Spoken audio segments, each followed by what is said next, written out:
extra. No, it's always been the same. Those are the gifts that we are to look after, and they don't change. He says, of his own will, he brought us forth by the word of truth, that we should be a kind of first fruits of his creation, of his creatures. Jesus is what the future holds. The great theologian Jürgen Moltmann spoke of the future coming out of the past, and he's talking about Jesus. Jesus is what the future holds. And it says when we see him, we'll be like him. When we see him face to face, we will know him and we will be known like him. We will know each other and we will know him and we will be like him. That's what the future holds. Imagine a world that everybody is like Jesus. That's what the future holds.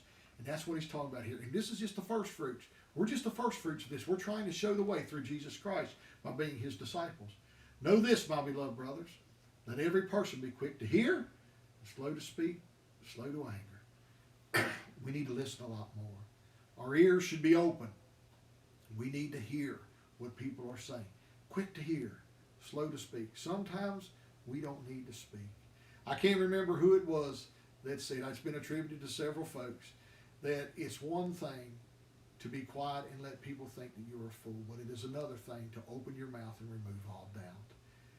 That is something we need to listen to. Let's be quiet. Listen. Hear what people are saying. People are so quick to speak, and we need to be slow to anger. We need to keep our anger in check. We can do this through self-awareness, through knowing ourselves, by being aware of how things and situations are going to affect us. We need to do that.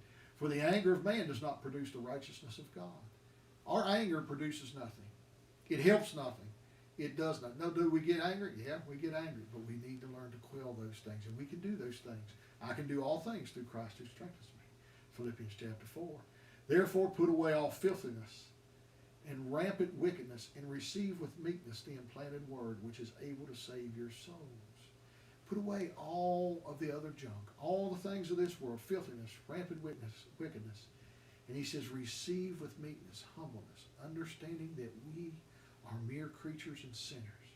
And we need to receive, because that's what is able, the Spirit, the message of Christ, the gospel, is what's able to save your souls. But be doers of the word, and not hearers only, deceiving yourselves. If you're just a hearer of the word, then you deceive yourself. If that's all you're doing is hearing it, we must do the word. We are called to action in Jesus Christ.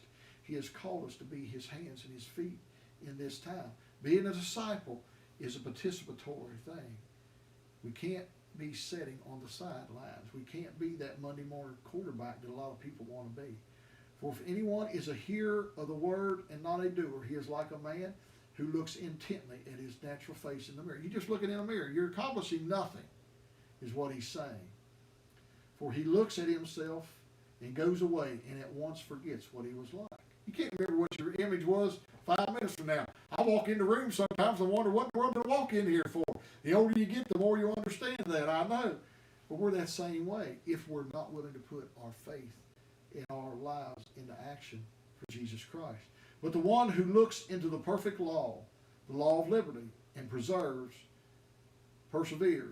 being no hearer who forgets, but a doer who acts, he will be blessed in his doing. We got to persevere in doing the things of Christ. In doing things, even if we don't get anything out of it. Even if we may lose, we're to do the right thing. We're to do what we are called to do. We've got to persevere. You're not always going to gain by doing the right thing. You're not always going to get. We've been taught, a lot of folks have been taught this, that you get something, everything you know. Sometimes doing the right things, you get nothing. But understand that persevering in that, we're going to be blessed in the end if we're here and not just a hearer but a doer of the word. If anyone thinks he is religious and does not bridle his tongue, but deceives his heart, this person's religion is worthless.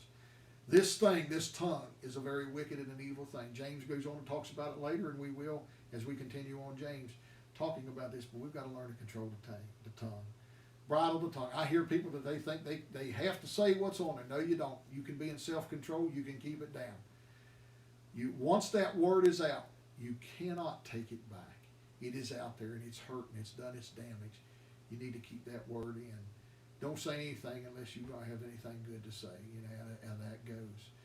Also, saying is on social media, on computers, on all these handheld devices that we have.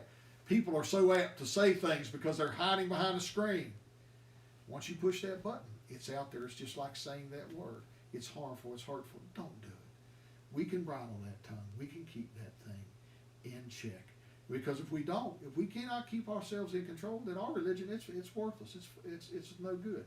Religion that is pure and undefiled before God the Father is this: to visit orphans and widows in their affliction, and to keep oneself unstained from the world.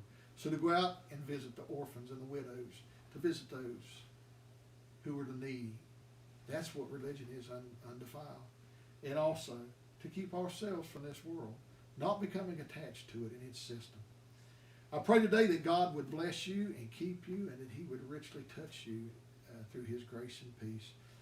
Thank you for joining us for this Sunday school portion, and I pray that it will help you some way or another. And may God lift your souls